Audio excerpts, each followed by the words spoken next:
Chicken তো আপনারা সব সময় বানান, আজ আমি দেখাবো বিহারি স্টাইলে চিকেন মশলা, খুব সহজ ও সরল পদ্ধতিতে। তো চলুন দেখে নিন।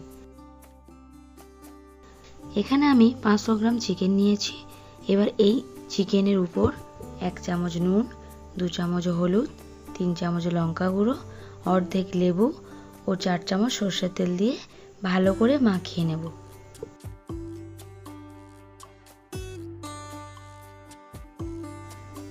এবার এই চিকেনগুলোকে 1 ঘন্টার জন্য ম্যারিনেট করে রাখবো। এখানে অল্প আদা ও অল্প রসুন নিয়েছি, যেটা পেস্ট করে নেব। আর পেঁয়াজ এইভাবে কেটে নিয়েছি। আমি এখানে পেঁয়াজটা একটু বেশি দেব, কারণ এই রেসিপিটাতে টমেটো দেব না। আর লাগছে 2টো গোটা রসুন। এই রেসিপিটা বানাতে যে যে মশলার প্রয়োজন সেগুলি দেখে নিন। এখানে শুকনো লঙ্কা, তেজপাতা, এলাচ, লবঙ্গ, দারচিনি, 1 চামচ গোলমরিচ, 1 চামচ জিরে ও 1 চামচ সর্ষে নিয়েছি। এবার এগুলিকে শুকনো কড়াতে ভালো করে ভেজে নেব।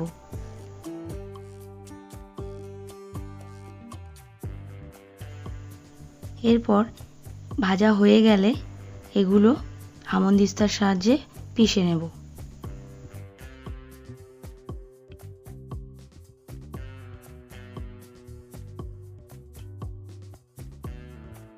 আর লাগছে হলুদ গুঁড়ো, লঙ্কা গুঁড়ো, কাশ্মীরি লঙ্কা আর ধনে গুঁড়ো। এবার গরম কড়াতে তেলটা দিয়ে দেব।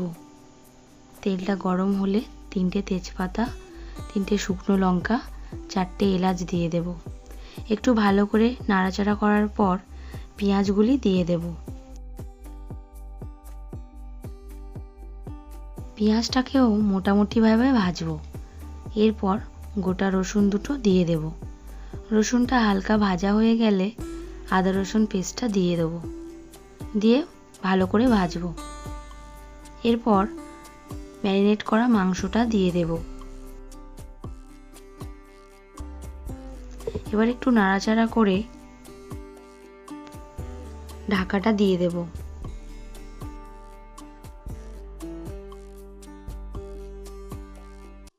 5 মিনিট পর ঢাকাটা খুলে নেব।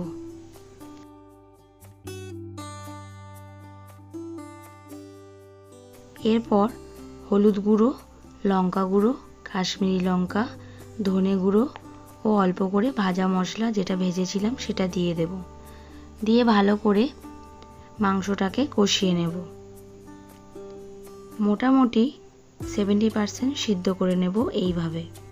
এই সময় গ্যাসের ফ্লেমটা মিডিয়াম টু লো ফ্লেমে দিয়ে রাখবো। এরপর অল্প জল দিয়ে একটু নাড়াচাড়া করে ঢাকা দিয়ে দেব।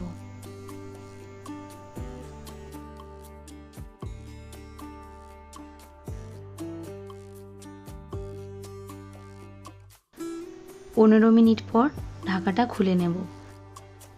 দেখতেই পাচ্ছেন চিকেনটা একেবারে হয়ে গেছে।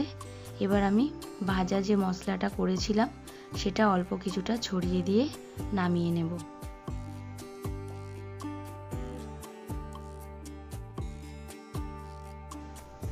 এই চিকেন মশলা রেসিপি যেমন জুসি তেমন অসাধারণ খেতে। খুব অল্প সময়ের মধ্যে এই রেসিপিটা বাড়িতে তৈরি করা যায়। আপনারা অবশ্যই বাড়িতে ট্রাই করবেন। আর কেমন হয়েছে কমেন্টে আমাকে অবশ্যই জানাবেন। ধন্যবাদ। আবারও দেখা হবে নতুন একটা রেসিপির সঙ্গে।